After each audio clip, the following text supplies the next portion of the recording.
నమస్తే, welcome to Telugu capital. నేను మీ advocate శ్వేత. ఈ రోజు నాతో పాటు ఉన్నారు మా colleague advocate Shashikant sir. Sir నమస్తే సార్. నమస్తే సార్. యూజువల్లీ సివిల్ కేసెస్లో మోస్ట్ ఆఫ్ ది కేసెస్లో మనం ప్లాట్లు అనుకోండి, లేదు అని అంటే ఇల్లు అనుకోండి, ప్రైవేట్ విల్లాస్ అనుకోండి, ఏదైనా ఓకే, ఒక ఇమూవబుల్ ప్రాపర్టీ కొన్నప్పుడు ఫస్ట్ ఇనీషియల్గా కొంత అమౌంట్ కడతారు.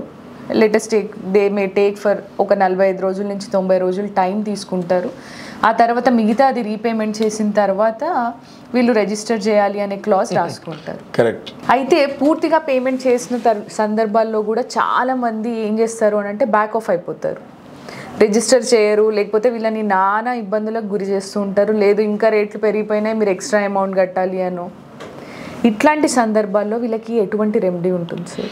ఇది చాలా మంచి టాపిక్ తీస్తారు మేడం. ఇవాళ చాలామంది సఫర్ అవుతున్నారు. ఇట్లా రియల్ ఎస్టేట్ వ్యాపారస్తులు చాలామందిని ఎలా మోసం చేస్తారంటే, ఒక వెంచర్ వేసిన తర్వాత పర్టికులర్ ప్లాట్, మార్టిగేజ్లో ఉన్న ప్లాట్ కూడా అమ్మేస్తారు. అప్పుడప్పుడు అమ్మేసి, ఫర్ ఎగ్జాంపుల్ మీకు చాలా క్లియర్గా చెప్తాను, ఒక వెంచర్ ఒక 10 ఎకరాలు, అందులో 50 ప్లాట్లు మార్టిగేజ్లో ఉంటాయి. మీకు మార్టిగేజ్లో ఉన్నట్టు కూడా అప్పుడప్పుడు చెప్పరు. వాళ్ళు చెప్పకుండా మార్టిగేజ్లో ఉన్న ప్లాట్ కూడా మీకు అగ్రిమెంట్ చేసేస్తారు.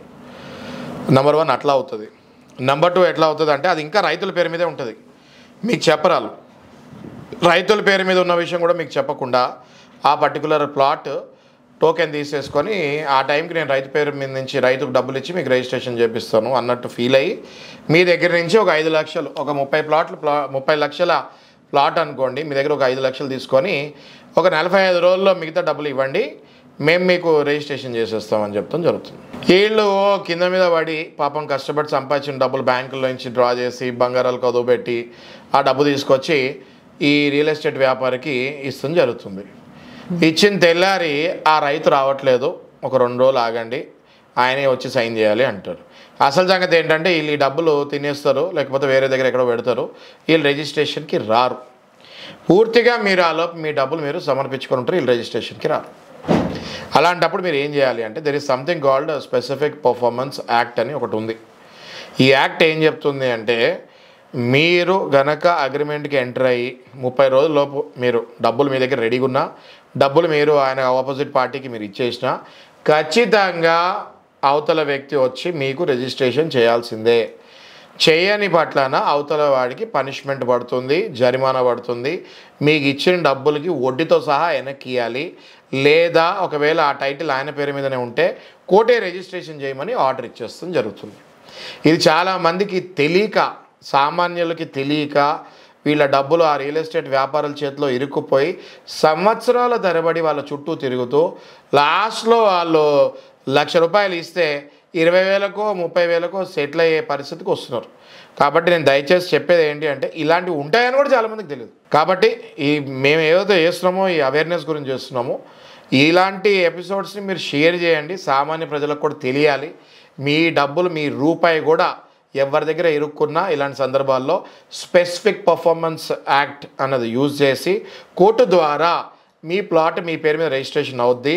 లేదు మా డబ్బులు మాకు కావాలి అనుకుంటే వడ్డీతో సహా మీ డబ్బులు మీకు వెనక్కి ఇప్పించే బాధ్యత కొంతమంది న్యాయవాదులు తీసుకుంటాం జరుగుతూ ఉంటుంది. థ్యాంక్ యూ సార్, చాలా బాగా చెప్పారు. మోస్ట్ ఆఫ్ ది టైమ్స్ ఈ రియల్ ఎస్టేట్ వాళ్ళ చేతుల్లో పడిపోయి వీళ్ళకి ఏం చేయాలో అర్థం కాదు. ఇది ఒక సివిల్ కేసు అవుతుంది, ఏళ్ల తరబడి నడుస్తుంది అని అసలు సెటిల్మెంట్కి వెళ్ళిపోతారు. ₹1,00,000 ఇచ్చిన చోట 20,000 తీసేసుకొని ఆ 80,000 వదిలేసుకోవడం. Very true. నేనేమంటానంటే మేడం, అసలు ఒక ప్లాట్ కొనే వ్యక్తి ఏదైనా చిన్న అమౌంటే స్టార్టింగ్లో ఇచ్చి అగ్రిమెంట్లోకి ఎంటర్ అవ్వాలి. ప్లాట్ వాల్యూ 50 లక్షలు ఉంటే 1,00,000 2 లక్షలు ఇచ్చే మీరు ఎంటర్ అవ్వండి అగ్రిమెంట్కి. ఆ తర్వాత ఆ రోజు బ్యాలెన్స్ అమౌంట్ ఎప్పుడైతే వాళ్ళందరూ రెడీగా ఉంటారో ఆ రోజు మీరు అది కూడా డీడీ రూపాన తీసుకొని ఆ డీడీ పట్టుకొని మీరు వెళ్ళి రిజిస్ట్రేషన్ ఆఫీస్లో మీకు రిజిస్ట్రేషన్ అయ్యే టైంకి ఆ డీడీ ఇచ్చేసి మీరు రిజిస్ట్రేషన్ చేసుకోండి. 99% అలా జరిగినప్పుడు మీరు మోసపోయే ఛాన్సెస్ చాలా తక్కువ ఉంటాయి. Okay sir. సో విన్నారు కదా, ఈ మధ్యకాలంలో రియల్ ఎస్టేట్ మోసాలు అనేవి ఎక్కువగా జరుగుతున్నాయి. ఇలా డబ్బంతా తీసుకున్న తర్వాత కూడా రిజిస్టర్ చేసుకోకపోవడము ఇలాంటివి జరుగుతున్నాయి. మీ ఫ్రెండ్స్కి ఎవరికైనా ఇలాంటివి ఫేస్ అయినట్టయితే డెఫినెట్లీ ఈ వీడియో షేర్ చేయండి. It will be very useful to them. Thank you.